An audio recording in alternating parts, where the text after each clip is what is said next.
मित्रांनो नमस्कार. आजच्या भागामध्ये आता इकडं जे बुवा आबा आहेत, आबा चक्कर येऊन खाली पडतात आणि आता ते सगळेजण तिकडे यायला लागतात.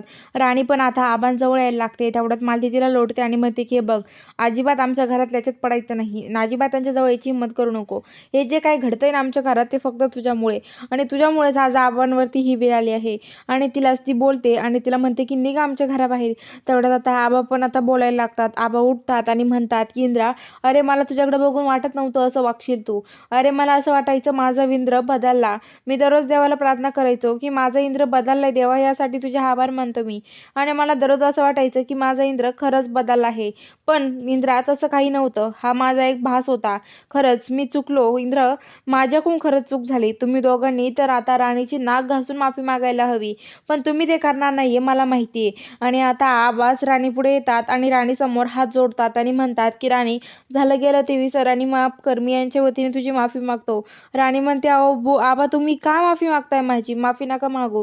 तरी आबा राणीची माफी मागतात आणि आता जे आबा आहेत ते राणीला म्हणतात की, "हे बघ राणी, मी तुझ्या सोबत आहे. तू काळजी करू नकोस." असं म्हणतात. आणि आता लगेच जी राणी आहे ती म्हणते की, "हो आबा, हे बघा आबा, जाऊ द्या. जे झालं गेलं ते विसरा. पण हे बघा, मला जे बुवांना त्रास होतोय ना, तो मी कधीच नाही विसरू शकत.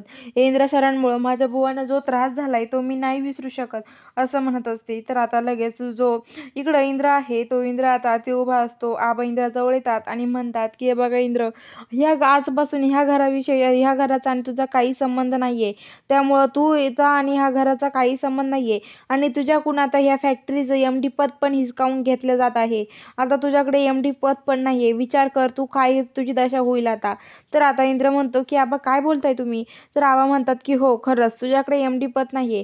तेवढ्यात आता इकडं जे उर्मिला आणि विक्रांत उभं असतात ते म्हणतात की, "भारीच होईल. आता एम-डी पदावर आपल्यालाच ठेवतील." आता इंद्राचा हात पकडतात आणि बुवा बाहेर इंद्राला ओढत ओढत घेऊन येतात आणि तिथून लोटून देतात. बघूया आता पुढील भागात काय घडणार आहे. बघायला चॅनलला सबस्क्राईब करा.